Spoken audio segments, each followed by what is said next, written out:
Momonosuke once again tells Yamato not to interfere with his fight with Ryokugyu. Yamato asks why, but Momonosuke gets smacked to the ground by the admiral. Raizo uses Ninpo Maki Maki no Jutsu, fire release, to burn Ryokugyu, who acts like it hurts before dropping the charade and revealing that he can make himself fireproof, citing he wouldn't have become an admiral if he couldn't defend himself from such an obvious weakness.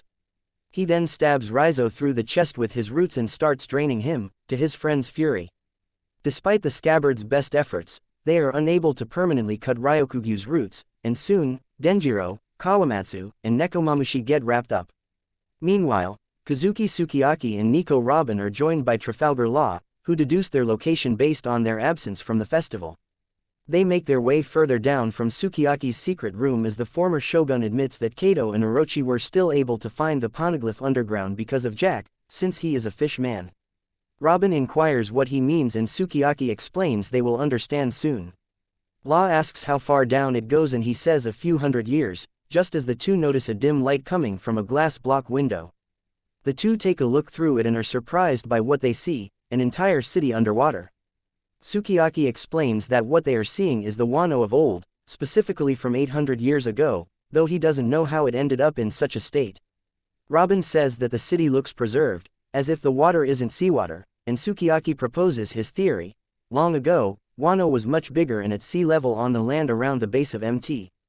Fuji. At some point, though, walls were erected all around, which enclosed the island and prevented rainwater from finding release, which caused the old city to become submerged.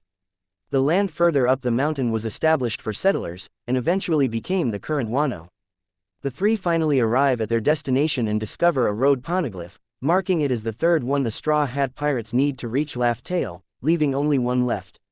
Sukiyaki then says that if one were to travel a little deeper, they would find Pluton, but he himself hasn't seen it before nor can he show them.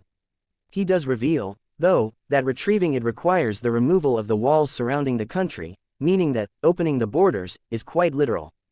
It also means that if the walls are destroyed, Wano won't be protected anymore, and Pluton will be unleashed onto the world. Robin asks why Odin wanted to open the land's borders if that was to be the case, but Sukiyaki says everything he told her was what was passed down to him as shogunate, and that he doesn't know what his son learned during his travels.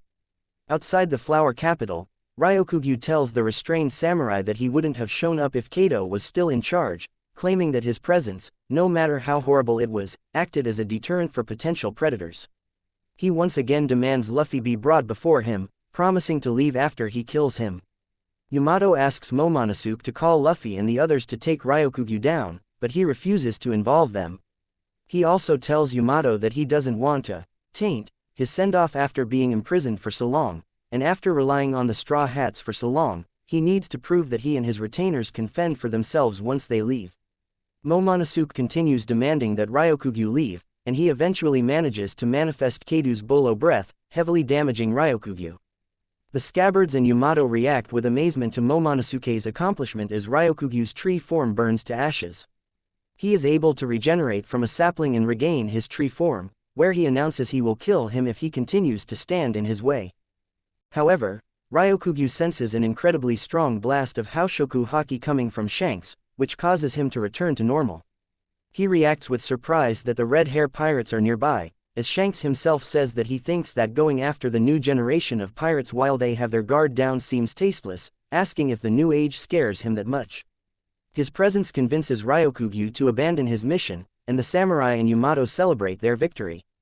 While in the flower capital, while everyone else is partying, Luffy, Zoro, Sanji, and Jinbei, who were sitting by a hillside and noticing the fight, remarked that their samurai friends were amazing and how intense Shanks's haki was to be able to drive Ryokugyu away.